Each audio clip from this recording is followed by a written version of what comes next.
Amin. Kita mulai ya. Coba dulu. Assalamualaikum warahmatullahi wabarakatuh. Waalaikumsalam warahmatullahi wabarakatuh. Selamat malam. Selamat malam. Sampai Kecil suaranya, nggak kedengaran. apa kabar bunda-bunda pada malam hari ini? Alhamdulillah. Kabar bunda. Ya. Alhamdulillah sehat. Di perjumpaan kita pada kali ini saya akan mencoba menyampaikan materi tentang konsep asesmen. Mungkin bunda-bunda ada yang sudah tahu apa itu asesmen? Asesmen itu seperti penilaian ya Bunda.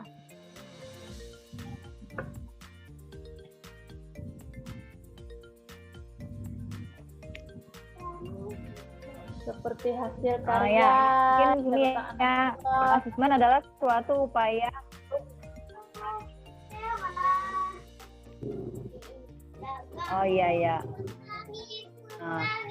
Di sini saya akan menyampaikan asesmen itu adalah sebuah proses menentukan hasil ya Bunda. Lebih simpelnya gitu. Asesmen adalah suatu proses untuk menentukan hasil. Nah, dalam kali ini sesuai profesi kita ya. Jadi hasil yang kita inginkan adalah hasil belajar anak. Sekarang saya akan coba berbagi materi.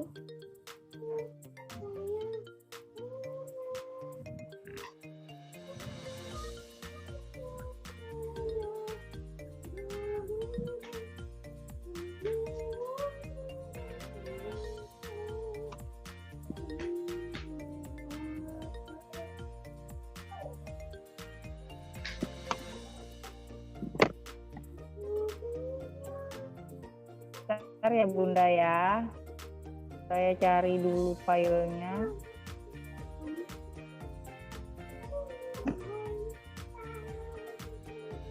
Tuh.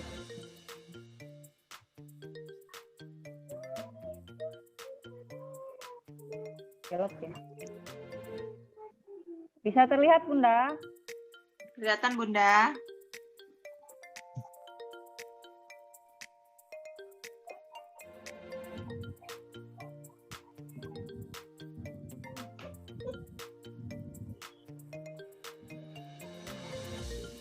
Belum kelihatan ya Bunda? Bentar ya, saya akan masuk ke konsep asesmen. Nah, sudah terlihat Bunda di monitor Bunda-bunda semuanya? Ya, Sudah. Bunda. Halo Bunda. Iya Bunda.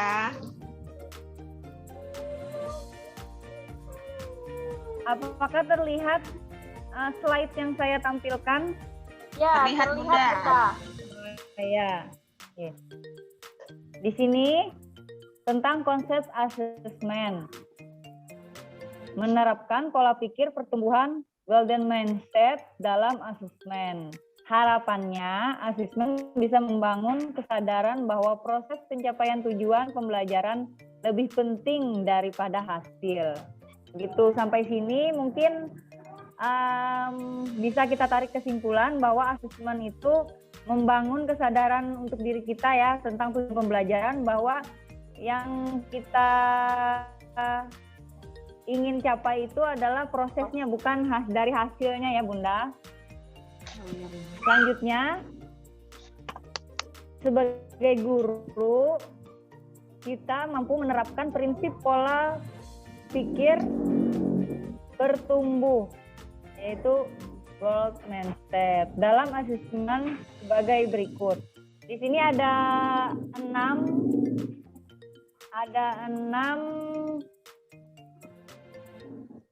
prinsip pola berpikir bertumbuh, pikir bertumbuh.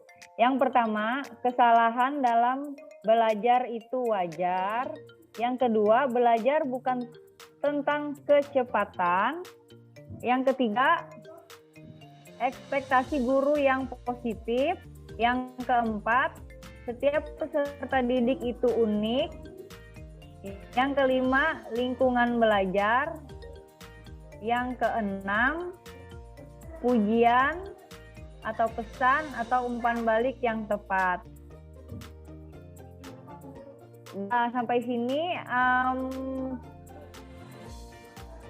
apakah prinsip-prinsip ini menurut Bunda-Bunda sudah tepat untuk kita terapkan sebagai guru? Bagaimana Bunda? Sudah Sepertinya dapat sudah. sudah Bunda. Nah, Sudah mencakupi semuanya. Karena untuk sekarang masuk yang ke pertama, masuk ke poin pertama kan adalah dalam belajar itu wajar. Jadi jika diterima, dikomunikasikan dan dicari jalan keluar, maka menstimulasi pertumbuhan otak peserta didik. Jadi kalau kita ngajar itu andaikan anak itu salah, maksudnya bukan salah ya, tidak sesuai dengan perintah kita, itu berarti wajar ya Bunda, jangan dimarahin. Iya Bunda. Karena kesalahan, mungkin dia salah, berikutnya dia akan benar gitu. Maksudnya belajar dari kesalahannya. Yang kedua, Mungkin karena pahamannya Bunda. ya Bunda. Mungkin ada kesalahpahaman mereka. Biasanya kadang-kadang ada anak enggak ngerti. Seperti Iya, itu Bunda. betul sekali. Ya memang karena butuh proses ya kita.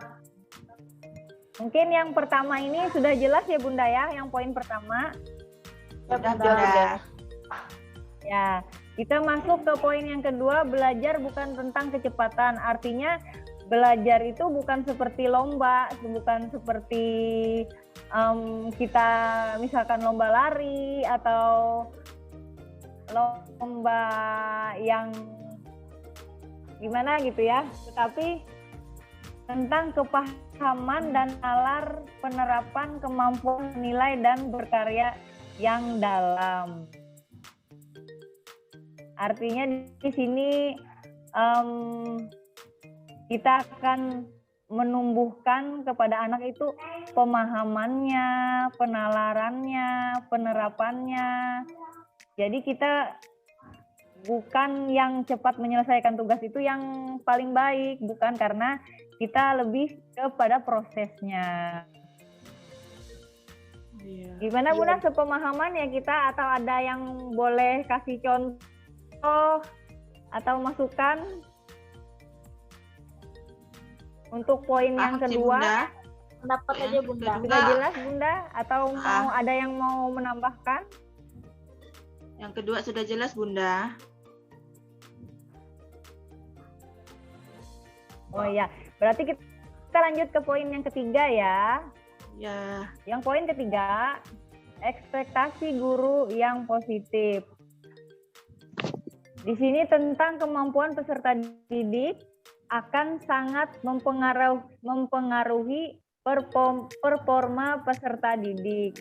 Boleh ada yang boleh bantu saya untuk menjelaskan di poin 3 ini Bunda? Maksudnya menurut rekan-rekan gitu. Kemampuan peserta didik akan Ekspektasi guru yang positif. formal.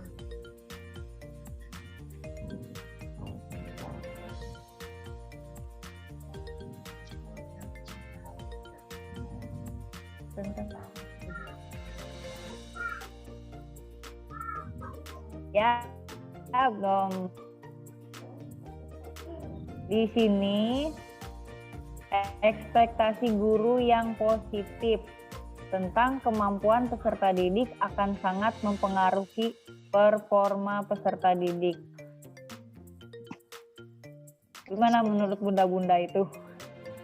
Tentang kemampuan peserta. Berarti penilai mindset pikiran kita ya, pikiran kita harus positif kepada anak, begitu ya Bunda ya? Iya Bunda. Agar tentang kemampuan peserta didik akan sangat mempengaruhi. Jadi kalau kita memiliki energi yang positif bisa kita alirkan kepada peserta didik. Jadi misalkan kita kan kalau ngajar kan nggak mungkin loyo, pasti kan harus semangat, membangun mood anak. Jadi mood kita tularkan kepada anak supaya anak itu lebih semangat dan lebih baik gitu ya. Mungkin seperti itu. Dalam pembelajaran Masuk nggak kira-kira itu Bunda? Masuk sih. Ya Bunda. Ya. Walaupun kita sedang sakit atau sedang tidak enak badan, jadi tetap waktu kita berhadapan dengan peserta didik, sakit itu dan rasa capek itu kita singkirkan dulu, kita bangun energi Yang positif, bersemangat, yang berseri-seri saat ya Bunda ngajar. ya. Ya. Jadi kalau kita semangat, anaknya juga semangat gitu. Jangan sampai kita sedih saat mengajar atau loyo. Jadi mungkin anaknya nanti akan males-malesan mungkin ya. Ya. Mungkin sudah jelas ya Bunda ya. Lanjut lagi ke poin yang keempat.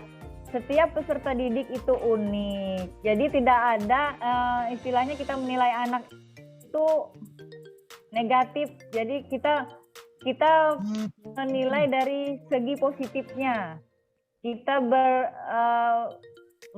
memandang anak dari segi yang uniknya dulu. Jangan kita cari yang tidak dia bisa. Lebih baik kita menggali tentang apa yang menjadi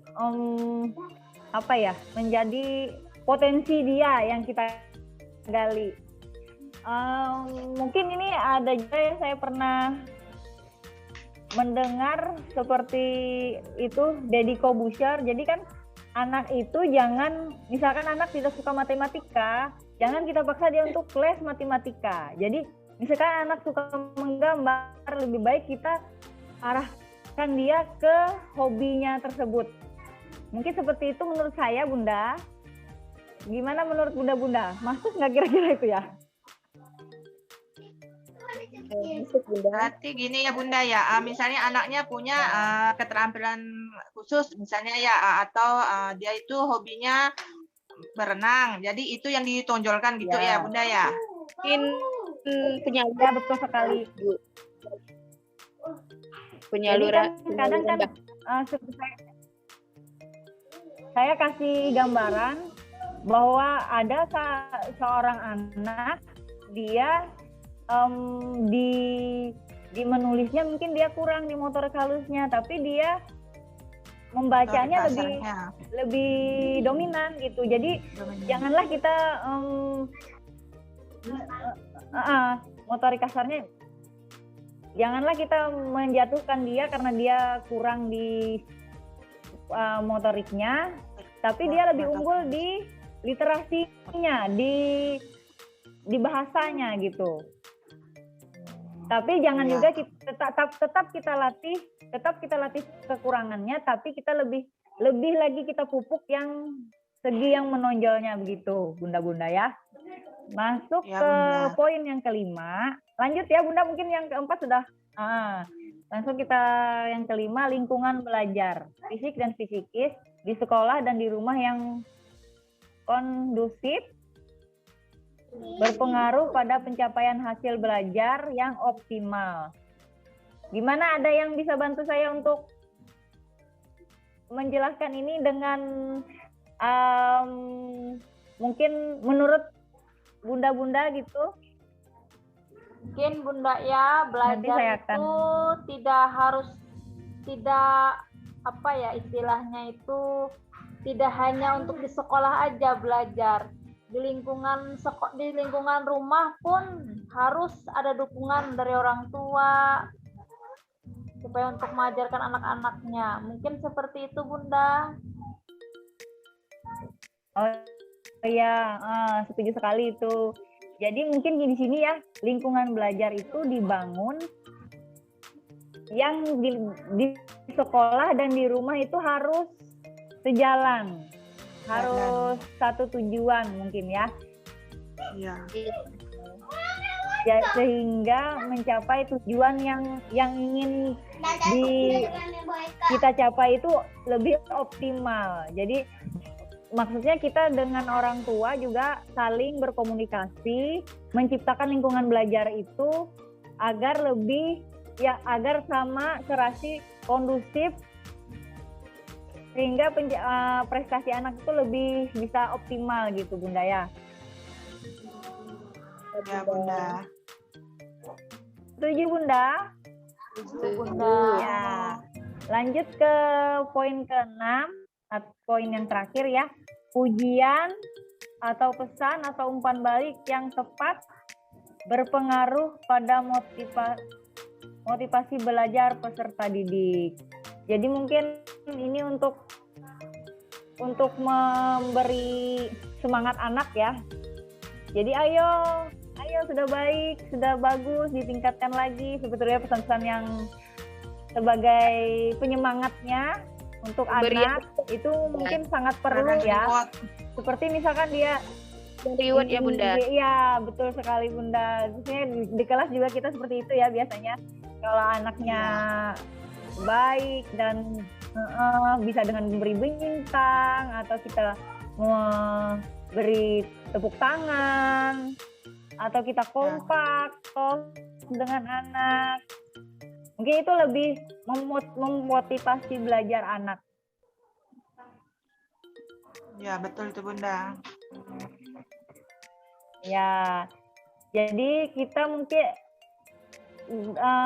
dengan konsep asesmen ini sepemahaman Bunda ya, dengan prinsip pola berpikir bertumbuh dalam asesmen. Jadi ini untuk kita pedoman kita dalam menilai anak gitu Bunda. Ya, dalam mengajar. Demikian pemaparan dari saya. Mungkin ada yang kurang jelas bisa ditanyakan atau ada yang kurang penjelasan dari saya bisa ditambahkan. Sudah jelas saja menurut saya Bunda. Sudah Sepertinya cukup jelas Bunda. Oh ya, terima kasih atas terima kasih sebelumnya atas waktunya yang sudah diberikan. Sekian dari saya. Wassalamualaikum warahmatullahi wabarakatuh. Waalaikumsalam warahmatullahi wabarakatuh. Wabarakatuh.